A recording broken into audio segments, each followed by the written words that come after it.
Hello everyone, welcome back to my channel. So students, आज की video में हम क्लास 9th इंग्लिश की न्यू एनसीईआरटी बुक कावेरी से पोम 9 गोल्ड मेडल्स के क्वेश्चन आंसर को डिस्कस करेंगे। ठीक है, तो इस चैप्टर के सारे क्वेश्चन आंसर को बहुत ही आसान लैंग्वेज में लिखा गया है, जो आपके एग्जाम के लिए काफ़ी हेल्पफुल होने वाला है। अगर आपको ये वीडियो थोड़ी सी भी हेल्पफुल लगे तो प्लीज़ वीडियो को लाइक कीजिएगा, चैनल को सब्सक्राइब कीजिएगा। ठीक है, तो चलिए शुरू करते हैं। तो सबसे पहले है आपका चेक योर अंडरस्टैंडिंग।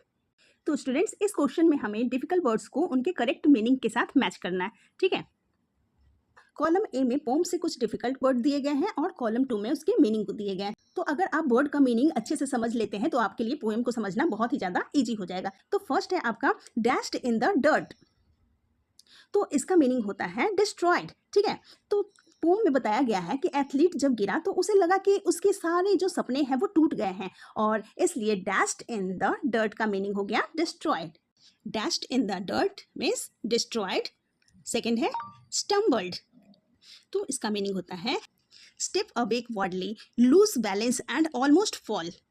मीन्स कि एथलीट जो हैं वो दौड़ते समय अपने बैलेंस को लूज कर देते हैं और ऑलमोस्ट गिरने लगते हैं। ठीक है, थर्ड है स्टैगर्ड। तो स्टैगर्ड मीन्स होता है कि वॉक और मूव विथ डिफिकल्टी। मीन्स कि जब एथलीट गिर गया तो उसे प्रॉपरली चला नहीं जा रहा था। फोर्थ है एंग्विश। मीन्स कि एक्सट्रीम पेन और सफरिंग। मीन्स कि एथलीट जब गिर गया तो उसको बहुत ही ज़्यादा दुख हुआ और वो डिसअपॉइंटेड हो गया। ठीक है, नेक्स्ट है एस्फाल्ट। मीनिंग हो जाएगा a hard black substance used to make roads and paths. Means कि जिस हार्ड रोड सरफेस पे एथलीट गिरा था उसे एस्फाल्ट कहते हैं। ठीक है, चलिए नेक्स्ट है identify the guest of the each stanza. Means कि आपने ये पोएम पढ़ी है और इसमें बहुत सारे स्टैंजा है। तो यहाँ पे क्वेश्चन में कहा जा रहा है कि यहाँ पे जितने भी पॉइंट दिए गए हैं वो आपको बताना है कि ये कौन से स्टैंजा से लिया गया है। ठीक है, तो जैसे फर्स्ट है आपका स्पेक्टेटर्स चीयर्ड पार्टिसिपेंट्स। मीन्स कि जो स्पेक्टेटर्स थे वो पार्टिसिपेंट्स को चीयर कर रहे थे। तो ये किस लाइन में आया था? तो ये आपका आया था स्टैंजा 2 में। ठीक है, तो आपको कुछ नहीं करना है, बस यहाँ पे 2 लिख देना है। तो इसी तरह से हमें सारे करने हैं। ठीक है, तो सेकेंड है आपका all runners dashed ahead as soon as they heard the gun. तो जैसे ही गोली की आवाज़ सुनी सब लोग भागने लगे। तो ये वाली बात किस स्टैंजा में आई है? ये आई है स्टैंजा 4 में। ठीक है, तो आपने यहाँ पे 4 लिख देना है। थर्ड है the race finished with 9 athletics holding hands. तो जब रेस खत्म हुई तो ना ही कोई हारा और ना ही कोई जीता, सब ने एक दूसरे का हाथ पकड़ा हुआ था। तो ये वाली बात किस स्टेंजा में कही गई है? तो इसको स्टेंजा 8 में कही गई है। तो आपने सिर्फ यहाँ पे 8 लिख देना है। ठीक है, नेक्स्ट है participants got ready eight the starting line. तो जब सब लोग रेडी हो गए दौड़ने के लिए तो ये वाली बात किस स्टेंजा में आई है? तो ये आई है स्टेंजा 3 में। तो आपने यहाँ पे 3 लिख देना है। नेक्स्ट है athletics from various parts of the country had gone through months of training. तो यहाँ पे जो भी एथलेट्स आए थे वो सारे काफ़ी महीनों से काफ़ी ज़्यादा मेहनत कर रहे थे और तभी यहाँ तक आ पाए थे। तो ये वाली बात स्टेंजा 1 में कही गई है। नेक्स्ट है the 8 athletes stopped to help the young fallen athletes stand up. तो जो एथलीट गिर गया था उसको उठाने के लिए, उसके साथ चलने के लिए सभी बचे हुए 8 भी रुक गए, और यह वाली बात स्टेंजा 6 में बताई गई है। ठीक है, नेक्स्ट है 9 athletes held the banner and walked hand in hand. और सबने बैनर उठा लिया और एक दूसरे के हाथों में हाथ डालकर चलने लगे। तो ये वाली बात स्टेंजा 7 में आई है। ठीक है, आप यहाँ पे 7 लिख देंगे। नेक्स्ट है the young athlete felt his dreams were shattered. तो जब यंग एथलीट गिर गया तो उसको लगा कि मेरा मैराथन जीतने का सपना ही टूट गया है। ठीक है, तो ये वाली बात आई है स्टेंजा 5 में। तो आपने यहाँ पे 5 लिख देना है। ठीक है, नेक्स्ट है let us appreciate the poem. तो फर्स्ट में आपको लिखना है 2 एग्जाम्पल्स ऑफ एलिट्रेशन। ठीक है, तो एलिट्रेशन में सेम साउंड वाले जो वर्ड्स होते हैं वो एक साथ आते हैं। जैसे यहाँ पे पोम में दिया गया है स्टम्बल्ड एंड स्टैग्ड। ठीक है, और दूसरा है गोल्ड गेम्स। ठीक है, दोनों यहाँ भी देखिए, यहाँ भी जी आया है, यहाँ भी जी आया है, यहाँ एस आया है, यहाँ एस आया है। ठीक है, दूसरा है 3 एग्जाम्पल्स ऑफ विजुअल इमेजनरी। तो विजुअल इमेजनरी का मतलब होता है कि ऐसा वर्ड्स जो पिक्चर क्रिएट करते हैं। ठीक है, तो पोम में आया है वो 9 athletes at the starting line. दूसरा है the young athlete falling on the track. Third है athletes crossing the finish line holding hands. Third question है one example of auditory imagery. तो ऑडिटोरी इमेजनरी साउंड से रिलेटेड होती है, तो answer हो जाएगा द पिस्टल एक्सप्लोडेड। मीन्स कि इस लाइन को पढ़कर आपको पिस्टल की आवाज़ की इमेजिन होती है, ठीक है। नेक्स्ट है how does imaginary make the pome appealing. Means कि इमेजनरी पोम को इंटरेस्टिंग कैसे बना देती है, ठीक। तो आप आंसर लिखेंगे imagery helps readers clearly imagine the events and feel the emotions in the poem. तो मीन्स कि रेस को और फिर एथलीट्स को हम इजिली इमेजिन कर पाते हैं, ठीक है। नेक्स्ट है how does the poets tone change. तो यहाँ पे टोन का मीनिंग है कि पोएट की फीलिंग्स या फिर एटीट्यूड कैसा था। तो पोएम के स्टार्टिंग में एक्साइटमेंट है, उसके बाद फिर बीच में सैडनेस हुआ और फिर एंड में हैप्पीनेस हुई, ठीक है। तो आप आंसर लिखेंगे the tone changes from excitement to sympathy and finally to joy and admiration. Next है what is the overall mood of the poem. तो यहाँ पे मूड का मीनिंग है कि रीडर को पोम पढ़कर कैसा महसूस होता है। तो पोम हमें मोटिवेट करती है और काइंडनेस की इंपॉर्टेंस को बताती है, ठीक है। तो आप आंसर लिखेंगे the mood is inspiring emotional and uplifting. Next question है what is the message of the poem. Poem का मैसेज क्या है। तो ये सबसे इंपॉर्टेंट क्वेश्चन है कि पोएट हमें क्या सिखाना चाहते हैं। तो पोएट हमें सिखाते हैं कि जीतना इंपॉर्टेंट है लेकिन किसी की हेल्प करना उससे भी ज़्यादा इंपॉर्टेंट है, ठीक है। तो आप आंसर लिखेंगे the poet teaches that kindness empathy and team work are more important than winning, ठीक है। नेक्स्ट है आपका क्रिटिकल रिफ्लेक्शन। अब यहाँ पे एक्सट्रैक्ट दिया गया है, उसको रीड करके आपने क्वेश्चन के आंसर देने हैं। तो इस एक्सट्रैक्ट में रेस का सबसे इंपॉर्टेंट मोमेंट को दिखाया गया है। तो एक्सट्रैक्ट में एक एथलीट गिर जाता है और सबको लगता है कि बस भाई अब तो रेस खत्म हो गई, लेकिन यहाँ कुछ ऐसा होता है कि जो स्पेशल ओलंपिक्स की असली स्पिरिट को दिखाता है, ठीक है। और जो बाकी के 8 रनर्स थे वो जीतने की जगह अपने जो कंपेनियन थे उनकी हेल्प करने के लिए वहाँ पे रुक जाते हैं, ठीक है। अब नीचे कुछ क्वेश्चन है वो देख लेते हैं। Select the correct option to complete the sentence. The phrase pulled up on their heels means that the runners. तो इस क्वेश्चन में आपको the phrase pulled up on their heels का मीनिंग बताना है। तो इसका मीनिंग होता है स्टॉप्ड रनिंग, ठीक है। तो जब उन्होंने फॉलन एथलीट को देखा तो वो रेस में आगे नहीं बढ़े बल्कि उन्होंने तुरंत अपनी स्पीड को रोक दी, ठीक है। तो राइट आंसर है आपका option B the runners stopped running. Next है mention one character trait common to all the 8 other runners. तो जो 8 रनर थे उनमें कॉमन क्वालिटी क्या थी वो आपको बताना है। तो सभी रनर्स ने सेम तरह की क्वालिटी दिखाई थी, उन्होंने जीतने की जगह पर एथलीट की हेल्प की थी। तो आप आंसर लिखेंगे compassion was the common character trait among all the 8 runners. Third है what is the tone of the poet in these lines। तो पोएट रनर्स के काइंड बिहेवियर से बहुत ही ज़्यादा प्रभावित हुए और उनकी काफ़ी तारीफ की, ठीक है। तो आप आंसर लिखेंगे the tone of the poet is warm caring and admiring, ठीक है। फोर्थ है how might the young athlete have felt on being helped bye the others. तो यहाँ पे हमें इमेजिन करना है कि गिरने वाले एथलीट ने क्या फील किया होगा जब सारे लोग उसकी हेल्प करने के लिए आ गए। तो पहले तो वो सैड हुआ होगा और फिर डिसअपॉइंटेड भी हुआ होगा कि मैं तो अब रेस हार गया, लेकिन हेल्प मिलने पर उसकी जो फीलिंग्स थी वो बदल गई होगी, ठीक है। तो आप आंसर लिखेंगे the young athlete must have felt happy grateful and supported by the others. Next है would you consider the incident of a turning point in the poem, give a reason. तो टर्निंग पॉइंट मीन्स होता है कि story का वो moment जब सब कुछ बदल देता है। जैसे कि रेस नॉर्मली क्या थी, वो कंपटीशन थी, लेकिन इसी इंसिडेंट के बाद उसका मैसेज ही बदल गया, ठीक है। तो आप आंसर लिखेंगे yes this incident is a turning point because the race changed from competition to compassion and team work, ठीक है। नेक्स्ट है एक्सट्रैक्ट 2। तो इस एक्सट्रैक्ट में रेस का एंडिंग पार्ट दिया गया है और सभी एथलीट्स मिलकर फिनिश लाइन को क्रॉस करते हैं और उन सबको गोल्ड मेडल्स मिलते हैं और ऑडियंस भी उनकी काइंडनेस और स्पोर्ट्समैनशिप की काफ़ी ज़्यादा तारीफ करते हैं। और ये एक्सट्रैक्ट हमें बताता है कि असली जीत मेडल जीतने में नहीं बल्कि दूसरों की हेल्प करने में होती है, ठीक है। अब क्वेश्चन है वो देख लेते हैं। फर्स्ट क्वेश्चन है how did the 9 contestant feel when they reached the finishing line together? तो फिनिशिंग लाइन पे सारे एथलीट्स जो थे वो एक साथ पहुंचे, तो सबको कैसा फील हो रहा होगा? तो सोचो, आपने मिलकर रेस कंप्लीट की और सबको गोल्ड मेडल मिले हैं, तो सारे जो हैं वो हैप्पी होंगे, प्राउड होंगे और यूनाइटेड फील कर रहे होंगे, है ना?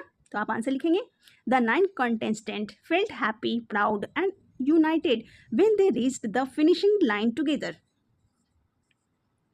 नेक्स्ट क्वेश्चन है, why do you think all the 9 contestants were given gold medals?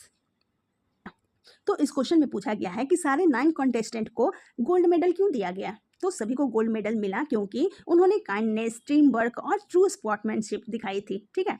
तो आप आंसर लिखेंगे, all the 9 contestant were given gold medals because they showed kindness, team work and true sportsmanship. Third है, complete the statement appropriately, the holding of hands significance a feeling of dash. जब लोग हाथ पकड़कर साथ चलते हैं तो वो एकता और सपोर्ट को शो करता है, ठीक है? तो आप आंसर लिखेंगे, the holding of hand significance a feeling of unity and mutual support, ठीक है? नेक्स्ट है, choose the correct option of the complete the sentence, the spectators giving a standing ovation indicates that they were dash. तो standing ovation का मतलब होता है कि खड़े होकर ताली बजाना, ठीक है? तो लोग ऐसा तब करते हैं जब वो किसी काम से बहुत ही ज़्यादा इम्प्रेस हो जाते हैं, ठीक है? तो करेक्ट आंसर है आपका option A, the spectators were amazed. Fifth question है, explain the last line of the extract. तो पोएट कह रहे हैं कि कुछ इमोशंस इतने पावरफुल होते हैं कि वर्ड्स उन्हें पूरी तरह से एक्सप्रेस नहीं कर पाते हैं। तो आप आंसर लिखेंगे, the last line means that the smiles and applause expressed emotions that words could not fully describe. Next है आपका आंसर द फॉलोइंग क्वेश्चंस। तो फर्स्ट क्वेश्चन है कि फर्स्ट 2 स्टैंजाज ने कैसा एटमॉस्फेयर क्रिएट किया? तो पोम में क्या हुआ था, बिगनिंग में एथलीट्स जो थे वो रेडी थे और ऑडियंस एक्साइटेड भी थी, ठीक है? तो फर्स्ट 2 स्टैंजा एक्साइटमेंट और एंटिसिपेशन का एटमॉस्फेयर क्रिएट करता है। तो आप आंसर लिखेंगे, the first 2 stanzas create an atmosphere of excitement because the athletes were ready to complete and the spectators were eagerly waiting for the race. Second question है, how do you think the youngest athlete might have felt when he fell? तो यहाँ पे आपको youngest athlete की feelings के बारे में बताना है। तो कई महीनों के प्रिपरेशन के बाद रेस में गिरना बहुत ही ज़्यादा पेनफुल होता है, ठीक है? और वो हर्ट, डिसअपॉइंटेड और सैड फील कर रहा था क्योंकि उसने इतनी सारी मेहनत की थी और वो वहाँ पे गिर पड़ा, ठीक है? तो आप आंसर लिखेंगे, the youngest athlete might have felt hurt, disappointed and sad when he fell during the race. Third question है, why were the athletes eager to begin the race? तो एथलीट्स रेस शुरू होने के लिए एगर क्यों थे? तो उन्होंने बहुत ही मेहनत की थी और अपना बेस्ट देना चाहते थे और वो एगर थे क्योंकि उन्होंने काफ़ी महीनों तक कड़ी मेहनत की थी, ठीक है? तो आप आंसर लिखेंगे, the athletes were eager to begin the race because they had trained for many months and wanted to perform well. Fourth question है, what does the transformation of the 100-yard dash to walk symbolize?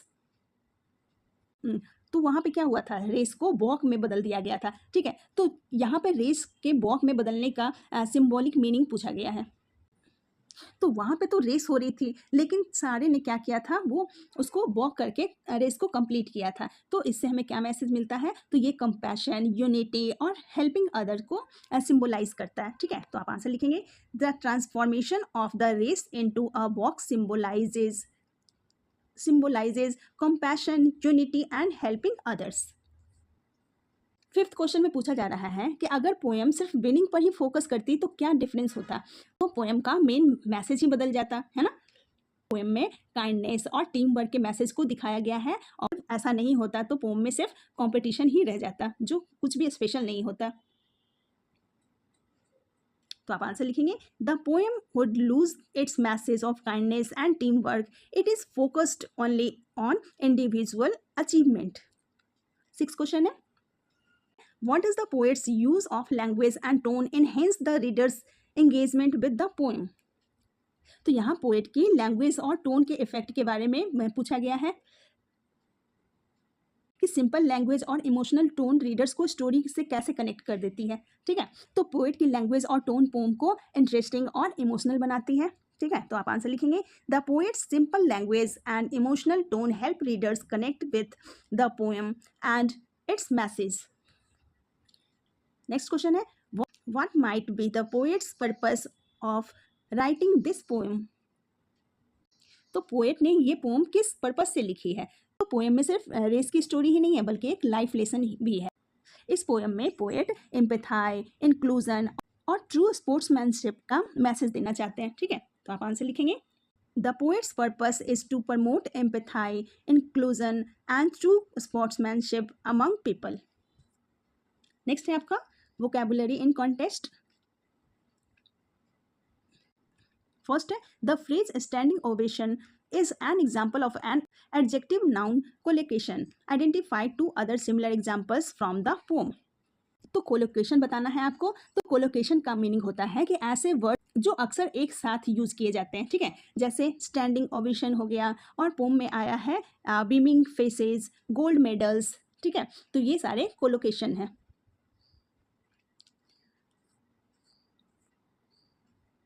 Next है complete the table given below by writing the nouns in column 2 that collocate with the adjectives in column 1. तो column 1 में adjectives दिए गए हैं और column 2 में nouns दिए गए हैं, ठीक है। तो आपको यहाँ पे टेबल को कंप्लीट करना है, ठीक है। तो जैसे यहाँ पे बिग है, तो बिग के साथ कौन कौन से नाउन कॉमनली यूज होते हैं। तो बिग के साथ big disappointment, big failure, big surprise, big decision, ये सारे नाउन यूज होते हैं। और वैसे ही आप हैवी के साथ हैवी रेन लिख सकते हैं, हैवी ट्रैफिक लिख सकते हैं, हैवी लोड लिख सकते हैं, ठीक है। स्ट्रॉन्ग के साथ आप लिख सकते हैं strong wind, strong opinion, strong coffee, strong foundation, ठीक है। चलिए साथ में लिख सकते हैं। हैवी का हो जाएगा heavy rain, heavy traffic, heavy load, heavy burden. Strong का हो जाएगा strong wind, strong opinion, coffee, foundation. Large का हो जाएगा large crowd, amount, scale, number. Grade का हो जाएगा achievement, success, effort, importance. Next है आपका choose the correct adjectives from those given in the box. तो आपने क्या करना है कि बॉक्स में कुछ एडजेक्टिव्स दिए गए हैं, ठीक है। तो यहाँ पे जो सेंटेंस में अंडरलाइन वर्ड है उसके करेक्ट एडजेक्टिव चूज करना है। फर्स्ट है the littlest athletes was moving at the steady. तो लिटिलेस्ट एथलीट्स का मतलब हो जाता है कि सबसे छोटा एथलीट। तो इसके लिए आ जाएगा आपका यंगेस्ट। नेक्स्ट है the 8 athletes had a smiling attitude. Smiling का हो जाएगा पॉजिटिव। थर्ड है आपका when the athletes fell he gave a huge cry of pain. तो ह्यूज क्राई का मीनिंग होता है कि जोर से रोना या फिर चिल्लाना, ठीक है। तो बॉक्स में इसका सुटेबल एडजेक्टिव दिया गया है लाउड, ठीक है। तो आपने यहाँ पे लाउड लिख देना है। नेक्स्ट है the spectators saw a terrible difference in the athletes who had only come to complete. तो इसके लिए करेक्ट एडजेक्टिव हो जाएगा सिग्निफिकेंट, ठीक है।